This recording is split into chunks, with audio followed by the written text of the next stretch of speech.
The active shooter situation is being treated as a terrorism investigation.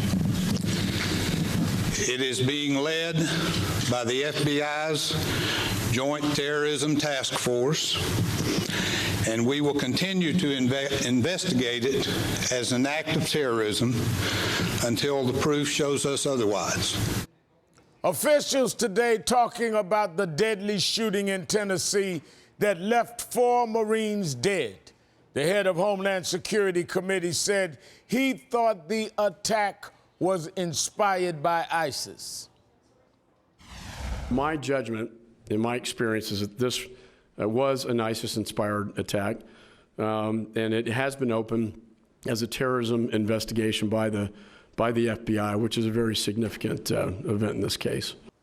Authorities are now investigating the gunman's travel in the Middle East, including one trip to Jordan and a possible visit to Yemen. They say he spent several months in the region.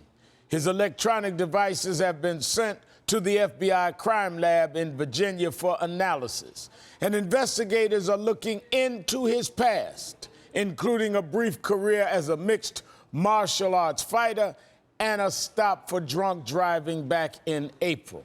Joining me now is Dr. Erroll Southers, a terrorism expert and former FBI agent and author of Homegrown Violent Extremism. Thank you for being here tonight. Thank you, Reverend. Pleasure to be here.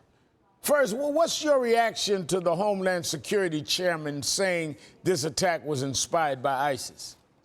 Well, I think it's always challenging when the speculation gets ahead of the facts. As of yesterday's shooting, the only thing that we knew for sure was the fact that we had an individual with an Arabic-sounding last name, perhaps a Muslim, and had attacked several government locations, military locations, and that in and of itself was certainly cause to rise to a suspected act of terrorism because of the pronouncements made by ISIS to attack government locations and because of it being the last day of Ramadan. But again, no specificity to suggest that it was ISIS-inspired at that time, nor any that I know of as of this moment.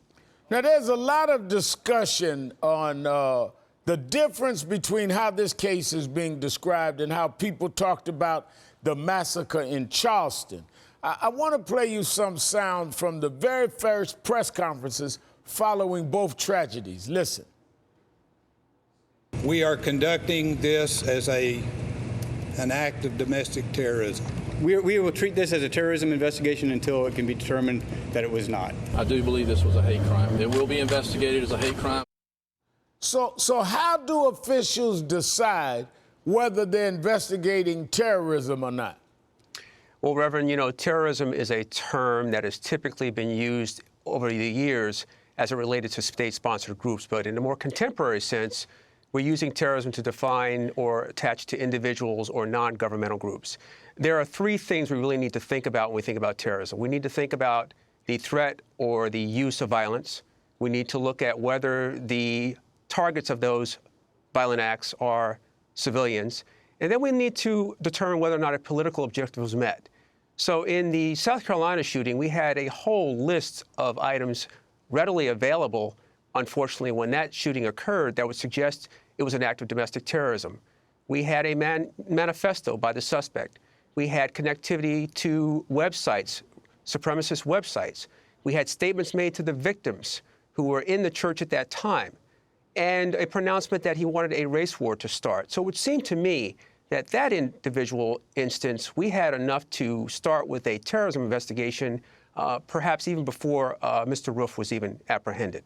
So you agree then when former Attorney General Eric Holder talked to the Huffington Post about Charleston. I want to read how we define terror, he said.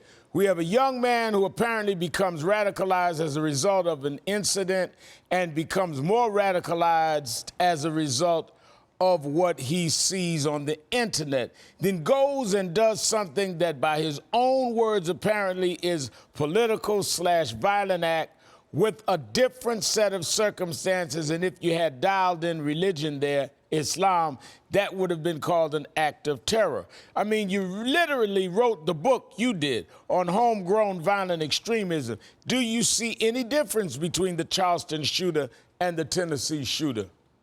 I see no difference at all. In fact, as I mentioned previously, I see more evidence to initiate a terrorism investigation in Charleston, at least as quickly as they did in Chattanooga.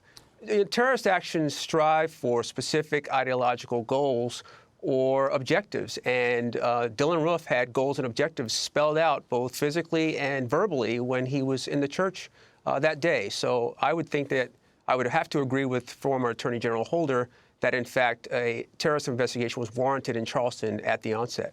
I had to take note that African Studies professor William Jelani Cobb, he points out the first anti-terrorism law in U.S. history was the Klan Control Act. So we have a lot to look into here, and I'm sure we will continue the discussion. Dr. Erroll Southers, thank you for your time tonight. Have a good weekend. Thank you, Reverend.